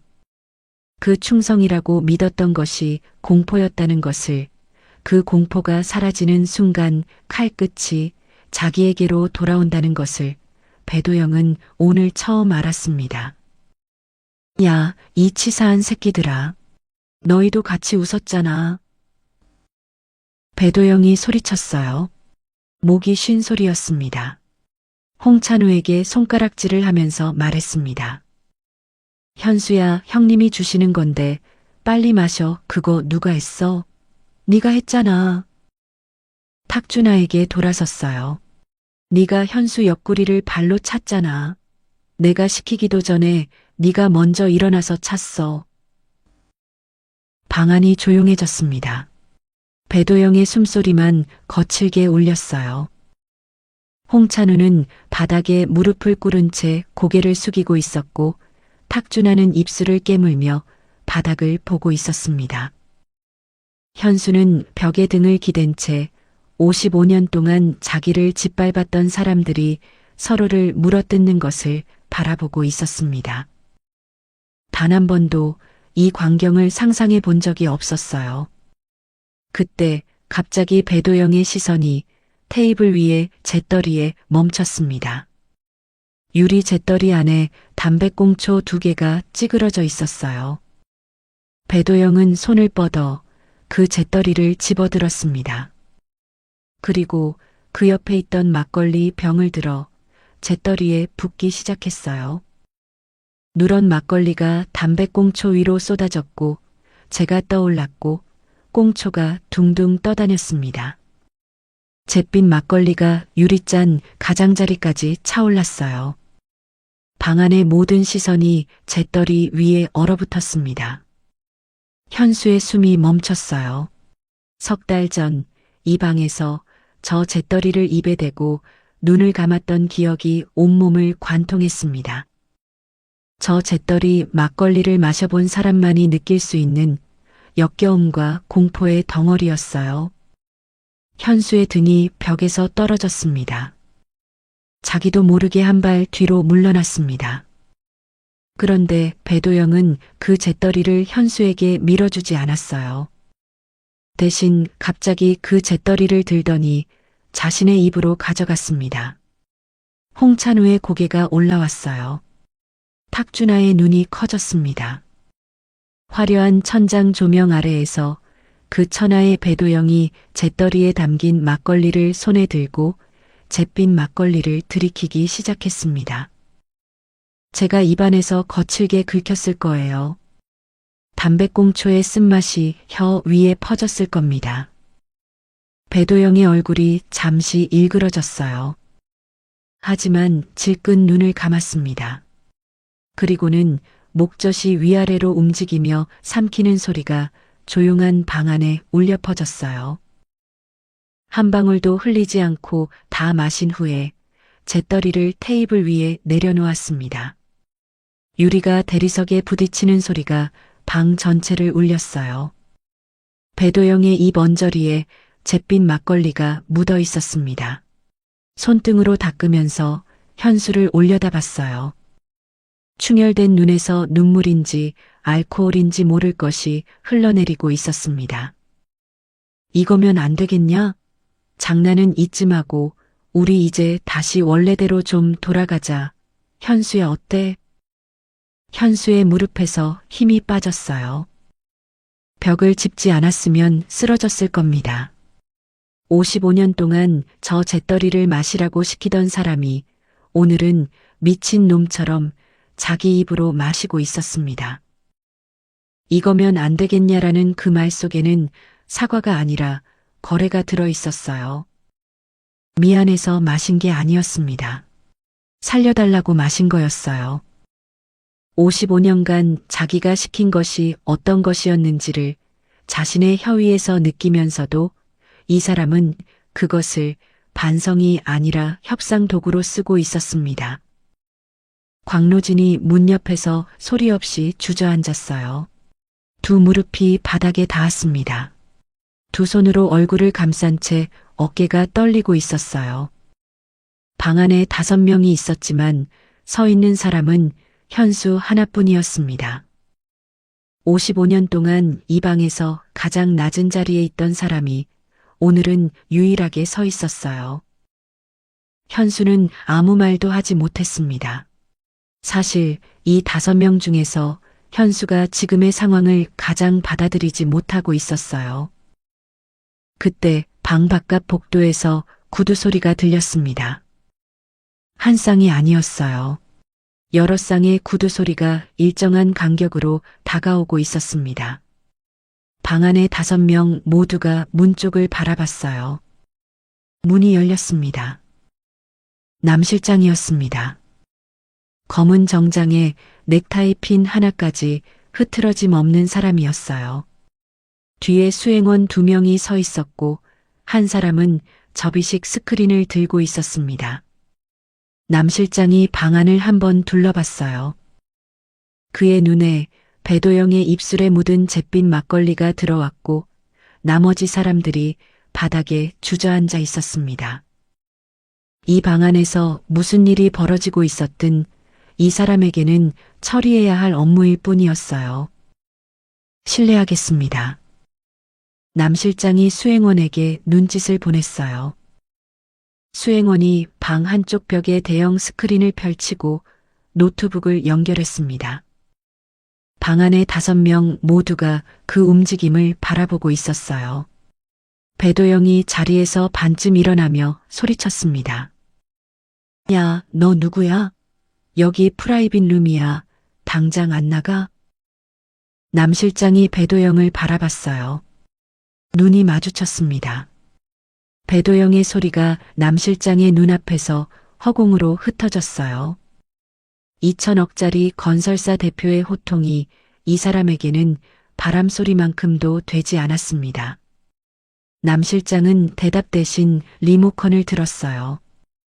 스크린에 불이 들어오고 바로 영상이 재생됐습니다. 석 달 전 바로 이 방에서 찍힌 3분 47초짜리 영상이었어요.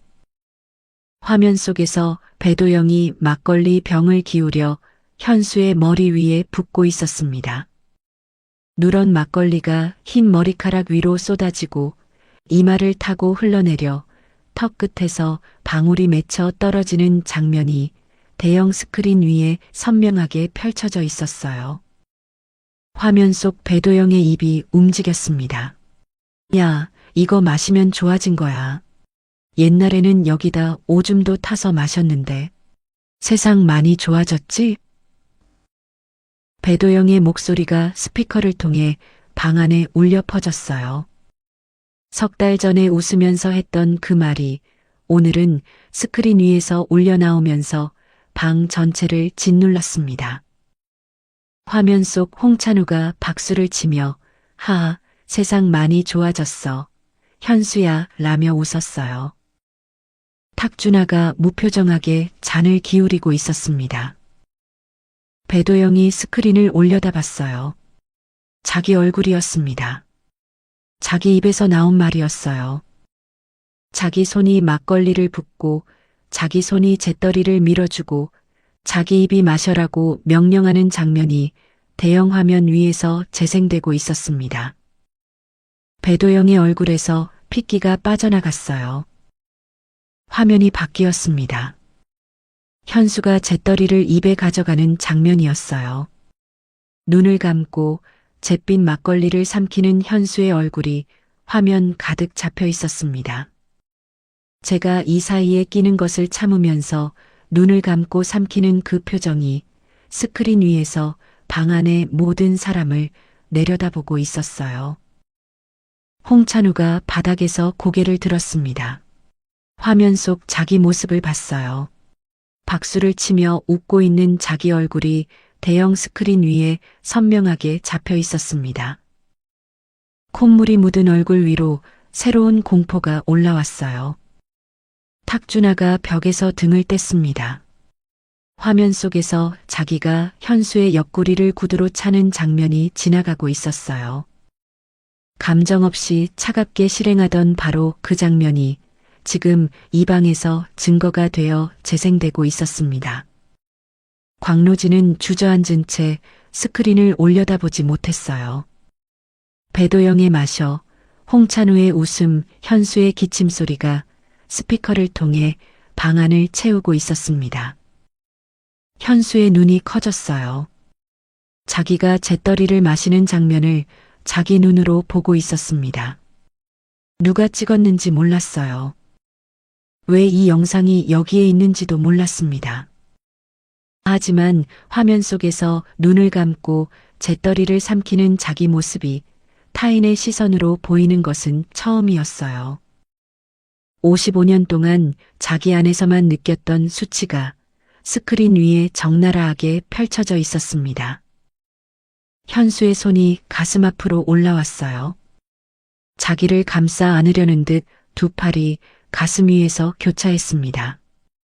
3분 47초가 끝났어요. 화면이 멈췄습니다. 순간 방 안에 알 수 없는 정막만이 내려앉았어요. 에어컨 소리만 윙윙거렸습니다. 남 실장이 낮은 목소리로 단단하게 입을 열었어요. 이 영상은 현재 두 곳에 보관되어 있습니다. CSC그룹 법무팀 서버와 외부 클라우드입니다. 배도영이 의자 팔걸이를 움켜쥐었어요. 남 실장의 말이 끝나기도 전에 입을 열었습니다. 그게 무슨 소리야? 그 영상으로 뭘 하겠다는 거야? 남 실장이 배도영을 바라봤어요. 감정 없는 눈으로 책상 위 보고서를 읽듯 말했습니다. 검찰에 제출하고 주요 언론사에 배포하고 SNS에 공개할 수 있습니다. 세 분의 가족, 거래처, 업계 관계자 모두가 보게 됩니다. 홍찬우의 입에서 신음 같은 소리가 새어나왔어요. 탁준하의 손이 주머니 속에서 주먹을 쥐었습니다. 이건 사업이나 돈의 문제가 아니라 바로 사람 그 자체의 문제였어요. 배도영이 자리에서 벌떡 일어나며 남 실장을 향해 소리쳤습니다. 너무 치사한 거 아니야? 적당히 해야지. 그건 사람이 할 짓이 아니야. 남 실장이 고개를 돌려 멈춰 있는 스크린을 가리켰어요. 화면에는 현수가 재떨이를 입에 대고 눈을 감고 있는 장면이 정지되어 있었습니다. 남 실장이 화면을 가리킨 채 배도영을 바라보며 말했어요. 그럼 저 모습은 사람이 하실 만한 일입니까? 인간의 탈을 쓰고 저런 짓을 하는 게 더 이상한 거 아닌가요? 배도영의 손가락이 허공에서 멈췄습니다. 자기가 방금 한 말이 자기에게 되돌아온 거였어요. 배도영의 손이 천천히 내려왔습니다. 입이 10개라도 할 말이 없었어요. 남 실장이 서류 가방에서 봉투 3개를 꺼냈습니다. 테이블 위에 나란히 놓았어요. 봉투마다 이름이 적혀 있었습니다. 배도영, 홍찬우, 탁준하. BDY 건설은 하도급 불법 재하청과 안전기준 위반으로 인허가 취소 절차에 들어갔습니다. HCW 프랜차이즈는 가맹점주 갑질 집단 소송이 진행 중이고 주요 은행 3곳이 대출 회수를 확정했습니다. TJH정밀은 리콜 이후 주요 거래선 전량 이탈 상태입니다. 남 실장이 숨을 한 번 쉬고 3사람을 차례로 바라봤어요. 다음 주에 3회사 모두 최종 부도 처리될 예정입니다. 최종 부도. 그 4글자가 방 안의 공기를 얼어붙게 만들었습니다. 홍찬우의 입에서 안 돼 라는 소리가 새어나왔어요. 내일까지의 어음이 아니라 회사 자체가 끝나는 거였습니다. 탁준하가 벽에 등을 부딪히며 한 발 뒤로 물러났어요. 배도영은 봉투를 내려다보았습니다. 자기 이름이 적힌 봉투 위에 시선이 멈춰 있었어요. 2천억짜리 건설사의 마지막 통보가 이 봉투 안에 들어 있었습니다. 배도영의 무릎에서 힘이 빠졌어요. 의자를 더듬어 잡았지만 의자는 넘어져 있었습니다. 테이블 모서리를 잡고 겨우 서 있었어요. 55년 동안 현수 위에 서 있던 다리가 오늘 자기 몸을 지탱하지 못하고 있었습니다. 제발 용서해줘. 뭐든지 할 테니까 이제 제발 그만해줘. 배도영의 입에서 그 말이 나왔어요. 55년 동안 이 사람의 입에서 한 번도 나온 적 없는 단어였습니다. 배도영의 눈에서 눈물이 흘러내렸어요. 제발 살려줘. 홍찬우가 바닥에서 기어오듯 남 실장 앞으로 다가왔어요. 무릎이 대리석 위를 끌렸습니다. 제발 그만해줘. 아이들에게만은 알리지 말아줘. 제발 부탁이야. 탁준아가 벽에 등을 기대고 미끄러져 내려앉았어요. 바닥에 앉은 채 두 손으로 머리를 감싸 쥐었습니다. 현수는 벽에 기댄 채 이 모든 것을 보고 있었어요. 55년 동안 한 번도 들어본 적 없는 말이 이 방 안에 울리고 있었습니다. 제발 살려줘. 현수에게 막걸리를 붓고 뺨을 치고 잿더리를 마시게 하면서 이 사람들은 단 한 번도 그렇게 말한 적이 없었어요.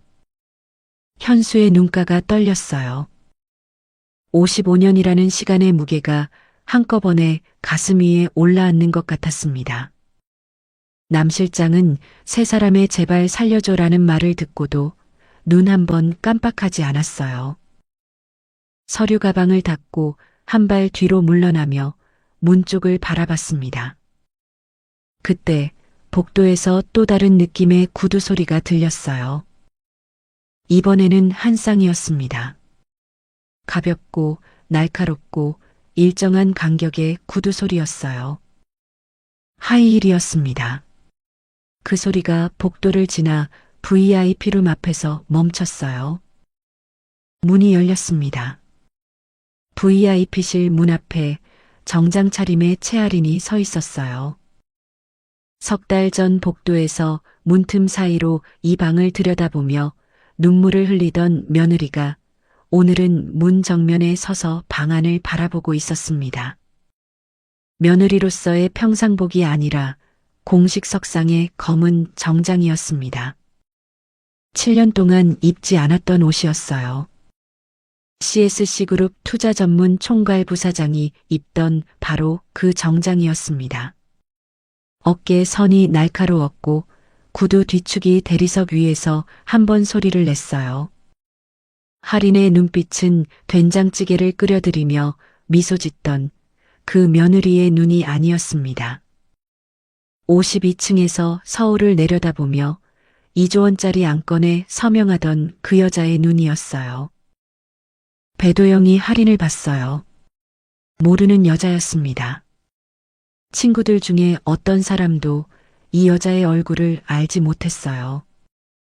하지만 현수는 그 모습을 보자마자 숨이 멎어버렸습니다. 누구보다 착하고 상냥한 며느리 할인이었어요. 매주 찾아와 된장찌개를 끓여주며 해맑게 웃어주던 바로 그 할인이가 지금 이 방의 문 앞에 서 있었습니다. 현수의 머리가 갈피를 잡지 못하고 있었어요. 며느리가 왜 저기에서 들어오고 왜 저런 옷을 입고서 저런 눈빛을 하고 있는지 도무지 아무것도 이해가 가지 않았습니다.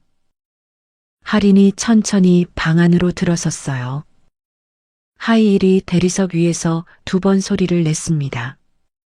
테이블 앞에 섰어요. 핸드백에서 명함 한 장을 꺼내 테이블 위에 올려놓았습니다. 손가락으로 밀어서 배도영 앞에 놓았어요. CSC그룹 투자 전문 총괄 부사장 채아린. 그리고 한마디를 덧붙였습니다. 엄연수 씨의 며느리 CSC그룹 총괄 부사장 채아린입니다. 현수의 며느리가 CSC그룹 총괄 부사장? 그 말이 떨어지자마자 방 안 전체가 순식간에 모두 얼음이 되어버렸습니다. 배도영의 눈이 명함 위에서 굳었습니다.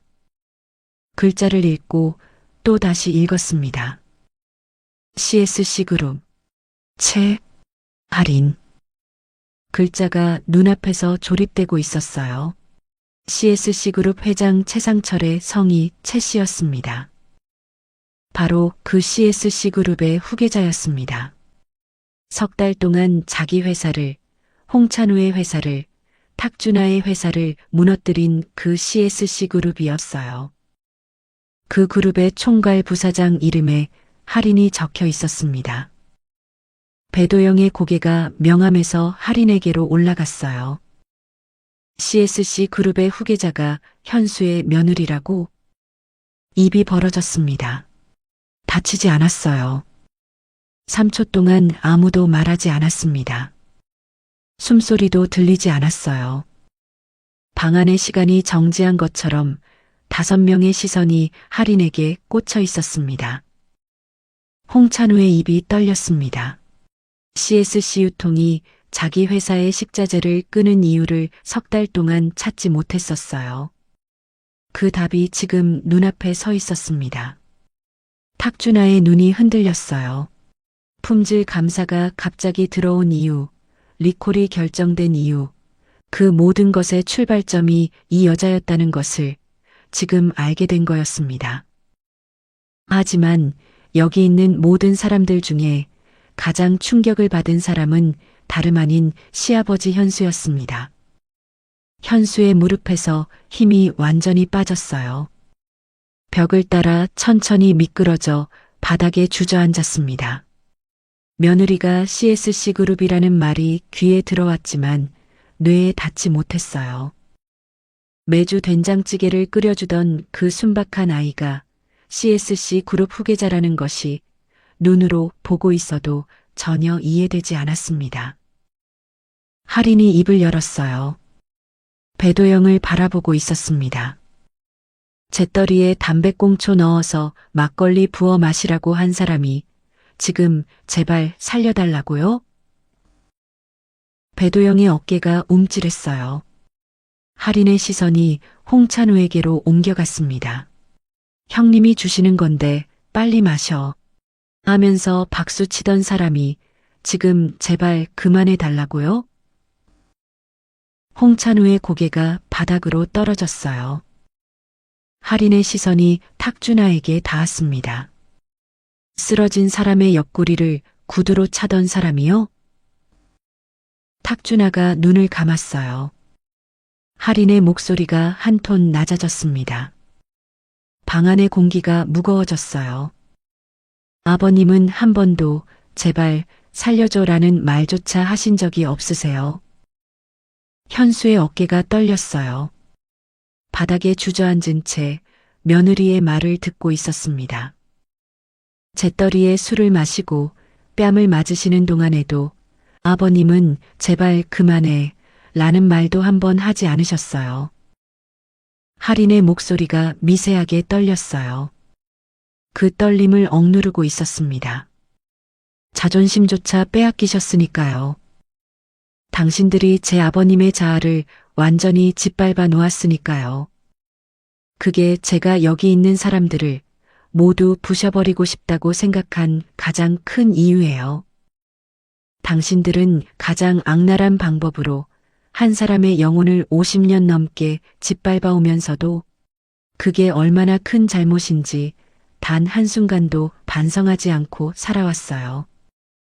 지금 그 모든 벌을 한 번에 몰아서 받는다고 생각하세요. 방 안이 완전히 조용해졌습니다. 제발 살려줘 라는 말의 무게가 이 방 안에서 다르게 울리고 있었어요.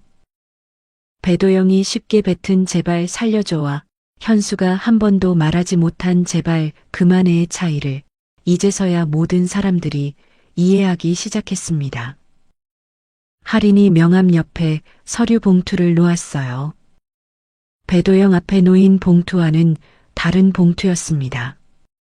여기 3가지가 있어요. 첫째, 모든 영상의 검찰 제출 및 언론 배포. 둘째, 새 회사의 최종 부도 처리. 셋째, 배도영 씨의 개인 재산에 대한 손해배상 청구까지 모두 진행할 거예요. 할인이 배도영을 정면으로 바라봤어요. 살아온 대로 돌려받는 겁니다. 인과응보예요. 배도영의 눈에서 무언가가 꺼졌어요. 자신의 모든 삶이 이 여자의 한마디 앞에서 부서지고 있었습니다. 이 여자가 CSC 그룹의 총괄 부사장이라는 것은 배도영의 2천억이 이 여자 앞에서 잔본이라는 뜻이었어요.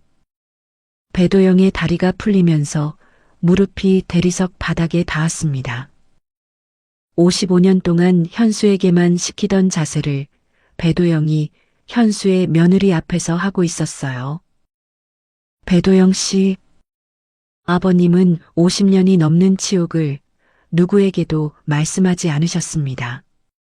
아들한테도 돌아가신 어머님한테도 말씀 못하셨어요. 당신들이 빼앗은 것은 돈도 체면도 아니에요. 한 사람이 자기 가족에게조차 도움을 요청할 수 없을 만큼 인격과 자아를 말살시켰습니다. 그걸 알면서도 당신들은 아버님이 죽을 때까지 이 짓을 계속하고 있었을 거예요. 할인의 목소리가 더 낮아졌어요. 거의 들리지 않을 정도였습니다. 그래서 방 안의 모든 귀가 그 목소리에 쏠렸어요. 그게 제일 잔인한 거였어요. 당신도 이제 그 대가를 똑같이 치르게 될 거예요. 저는 뿌린 대로 거둔다는 말을 믿어요. 당신이 뿌린 씨앗에 대한 책임을 지금부터 평생 값을 치르실 일만 남은 겁니다. 바닥에 내려가 보면 그 말의 진짜 힘을 깨달으실 수 있을 거예요. 그 마지막 말을 남기고서 할인이 몸을 돌렸습니다. 남 실장에게 눈짓을 보냈어요. 수행원들이 스크린을 접고 장비를 정리했습니다.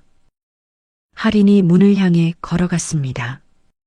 하이힐이 대리석 위에서 일정한 간격으로 소리를 냈어요. 문을 열기 전에 한번 멈추었습니다. 고개를 돌리지 않고 등을 보인 채로 말했어요. 다시는 우리 아버님한테 연락하지 마세요. 문이 닫혔어요. 하이힐 소리가 복도를 따라 멀어졌습니다. 소리가 완전히 사라진 뒤에도 방 안의 5명은 움직이지 못했어요. 배도영이 무릎을 꿇은 채 테이블 위에 명함을 올려다보고 있었습니다. CSC그룹 투자 전문 총괄 부사장 최할인. 그 이름 위에 스크린이 비추던 빛의 잔상이 아직 남아 있었어요. 배도영의 입 언저리에는 여전히 잿빛 막걸리 자국이 묻어 있었습니다. 현수는 벽 아래에 주저앉은 채 문이 닫힌 쪽을 바라보고 있었어요. 아버님은 한 번도 제발 그만해 라고 하신 적도 없으셨어요. 며느리의 그 말이 귓속에서 맴돌고 있었습니다. 맞았어요. 한 번도 말하지 못했어요. 그런데 며느리가 알고 있었습니다. 현수의 눈에서 눈물이 흘러내렸어요. 소리가 나지 않았습니다. 55년 동안 이 사람들 앞에서 울어본 적이 없었어요. 뺨을 맞아도 머리에 술을 맞아도 잿더리를 마셔도 울지 않았습니다. 그런데 지금 며느리가 자존심조차 빼앗기셨으니까요 라고 말한 그 한마디가 55년 동안 쌓아 올린 벽을 무너뜨리고 있었어요. 앞이 보이지 않을 정도로 안경 렌즈 위로 눈물이 끝도 없이 쏟아졌습니다. 배도영은 걸을 수 없어서 수행원이 부축했습니다. 홍찬우와 탁준하는 아무 말 없이 벽을 따라 문 쪽으로 걸어갔어요. 사람들이 모두 나가면서 문이 닫혔습니다. 방 안에 현수 혼자 남았어요. 현수는 벽에 등을 기댄 채 움직이지 못하고 있었습니다. 그때 멀리서 다시 하이힐 소리가 들리더니 문이 열렸어요. 현수가 젖은 안경 너머로 문 쪽을 바라봤습니다. 할인이 서 있었어요. 아까 문을 열고 나갈 때의 차가운 총괄 부사장의 얼굴이 아니었습니다. 시아버지를 바라보는 며느리의 얼굴이었어요. 아버님, 이제 집에 가요. 할인이 다가와서 시아버지의 팔을 잡았어요. 아까 배도영을 처단하던 그 며느리가 지금은 시아버지의 떨리는 팔을 부축하고 있었습니다. 두 사람이 VIP룸을 나왔어요. 가게를 나와 할인의 차에 나란히 앉았습니다. 잠시 머뭇거리던 현수가 며느리에게 물었어요. 할인아, 진짜로 CSC그룹이 내 친정이야? 할인이 고개를 끄덕였어요. 그리고 처음으로 시아버지에게 진실을 말했습니다. 스탠포드, 와튼, 월스트리트, CSC그룹 총괄 부사장. 그리고 그 모든 것을 버리고 평범한 가정주부로 살고 싶어서 결혼한 것까지요. 할인의 목소리는 조용했고 현수는 한마디도 끼어들지 않고 들었어요. 차 안에서 할인의 목소리만 울리고 있었습니다. 현수는 한참 동안 말하지 못했어요. 입을 열었다가 닫았고 다시 열었다가 또 닫았습니다. 그러다 겨우 말이 나왔어요.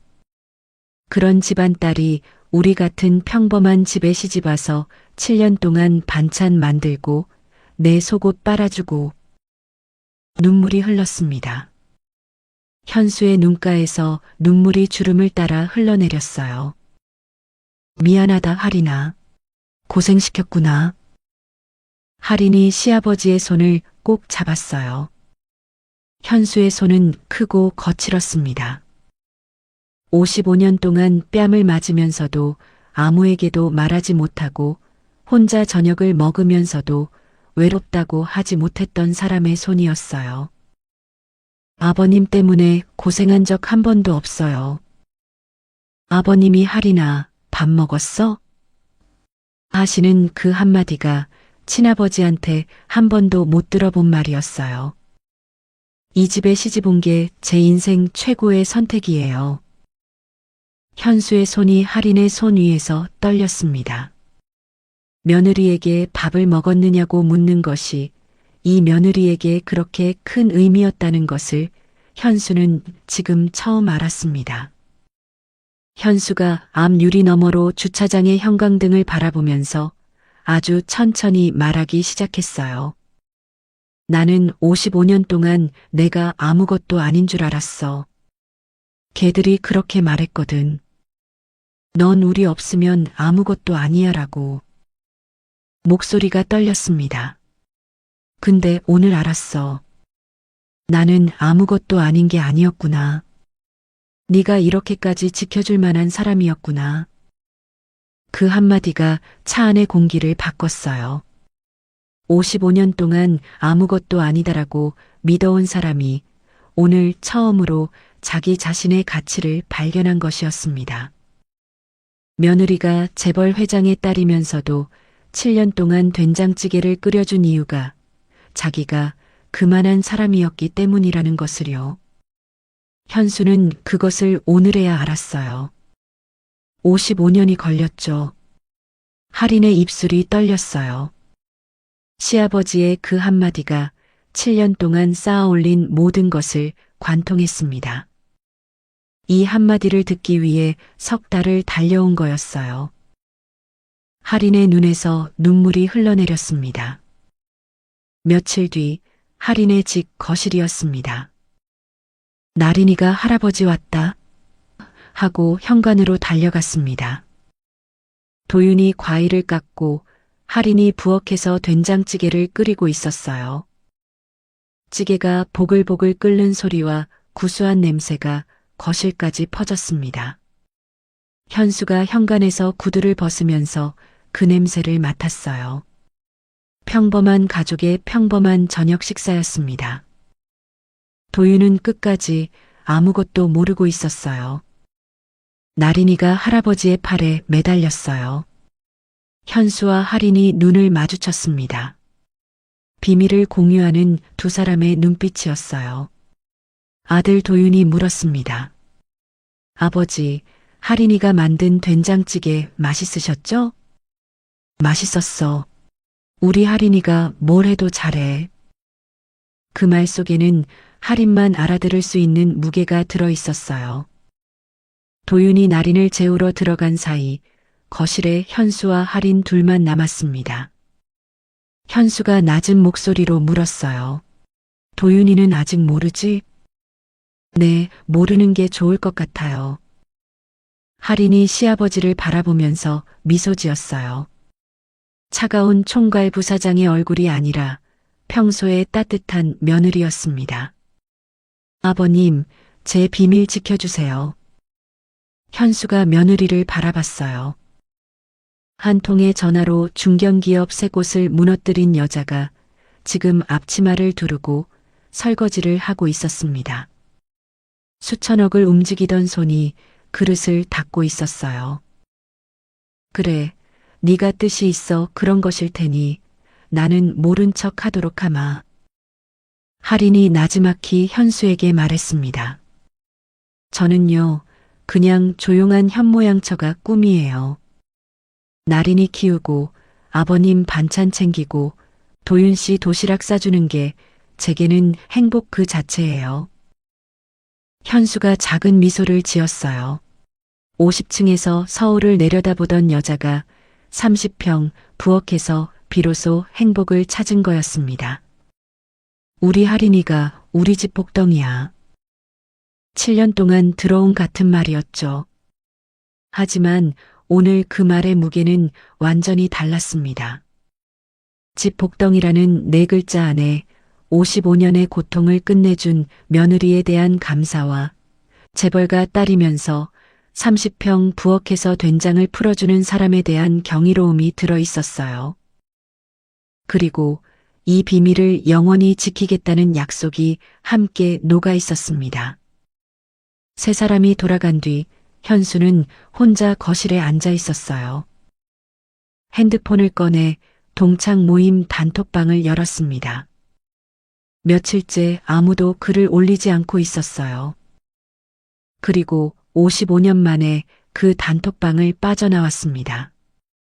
현수가 자기 손으로 한 일이었어요. 이제 자기의 가치에 대한 믿음이 생겼고 마음의 평온이 찾아온 것 같았습니다. 할인은 나린이를 재우고 나서 방 안 깊숙이 잠긴 서랍을 열었어요. 아버지의 편지가 있었습니다. 정체를 숨기고 개입하지 않고 평범하게 살겠다는 내 약속을 믿는다. 석 달 전에 이 편지를 꺼내며 미안해요, 아빠. 이번 한 번만 이라고 말했었어요. 그 약속을 끝까지 잘 지켰습니다. 이번 한 번이었어요. 그리고 끝이었습니다. 편지를 넣으면서 서랍을 닫았어요. 나무가 맞물리는 소리가 울렸습니다. 다시 약속 지킬게요, 아빠.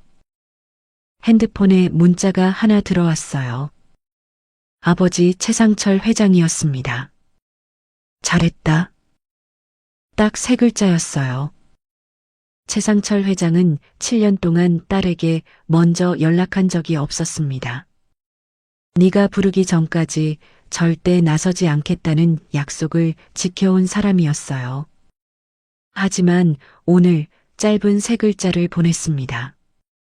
딸이 약속을 지켰다는 것을, 그리고 약속을 깬 이유가 충분했다는 것을 이 아버지도 알고 있었어요. 할인은 그 세 글자를 한참 바라봤습니다. 15살에 올림피아드 금메달을 받았을 때도, 월스트리트 부사장이 됐을 때도 아버지가 해준 말은 자랑스럽다였지 잘했다는 아니었어요. 실적에 대한 평가가 아니라 사람으로서 한 일에 대한 인정이었습니다. 37년 만에 처음 듣는 세 글자의 뭉클한 다독거림이었어요. 할인의 눈가에 물기가 맺혔습니다. 답장을 보내지 않았어요. 보낼 필요가 없었습니다. 잘했다와 침묵 사이에 부녀의 모든 것이 들어있었으니까요. 서재 불을 껐어요. 건너방에서 나린이의 고른 숨소리가 들렸습니다. 내일 아침에 남편 도시락을 싸고 나린이를 유치원에 보내고 마트에서 장을 보고 시아버지 집에 들러 냉장고를 채울 거였어요. 52층의 야경이 아니라 30평 부엌에 된장찌개 냄새가 있는 삶으로 돌아가는 거였습니다. 할인이 원했던 삶이었어요. 처음부터 그랬습니다. 6달 뒤였습니다. 서울 외곽의 건설 현장이었어요. 콘크리트 먼지가 날리고 덤프트럭이 오가고 인부들의 고함 소리가 쉴 새 없이 울리는 곳이었습니다. 야, 배씨, 여기 바닥에 시멘트 흘렸잖아. 빨리 닦아. 현장 반장이 소리쳤어요. 형광 조끼를 입은 남자가 고개를 숙이고 달려왔습니다. 안전모 아래에서 흰 머리카락이 삐져나와 있었어요. 헝겊을 들고 무릎을 꿇었습니다. 배도영이었습니다. 2천억짜리 건설사를 운영하던 사람이 건설 현장에서 시멘트를 닦고 있었어요. 나 배도영이야라는 이름은 더 이상 아무것도 작동시키지 못했습니다. 바닥에 무릎을 꿇은 자세 그대로 배도영의 시선이 멈추었어요. 유리 잿더리에 막걸리를 부어 현수에게 밀어주던 자기 손이 지금 콘크리트 바닥에서 시멘트를 닦고 있었습니다. 현장 반장이 다시 소리쳤어요. 배씨, 빨리. 배도영이 고개를 숙이고 헝겊을 움직였습니다. 같은 시각 현수의 집 부엌에서 된장찌개가 보글보글 끓고 있었어요. 나린이가 식탁에 앉아 크레파스로 그림을 그리고 있었습니다. 도윤이 퇴근하고 현관문을 열었어요. 아빠 왔다? 나린이가 뛰어갔습니다. 현수가 소파에서 손녀가 뛰어가는 것을 바라보며 웃었어요. 할인이 부엌에서 밥 다 됐어요. 하고 불렀습니다. 냉장고 문에 나린이의 그림이 붙어 있었어요. 크레파스로 그린 네 사람 위에 해가 떠 있었습니다. 부엌 창문이 살짝 열려 있었고 봄바람이 들어오면서 냉장고에 붙은 그림이 가볍게 흔들렸어요.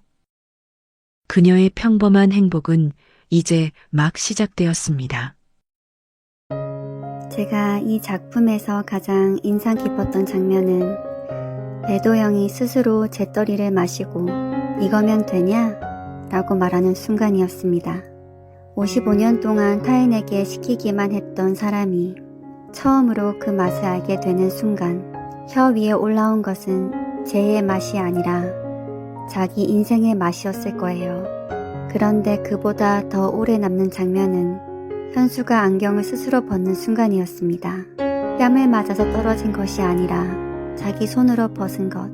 그 작은 동작 하나에 55년의 역전이 담겨 있었어요.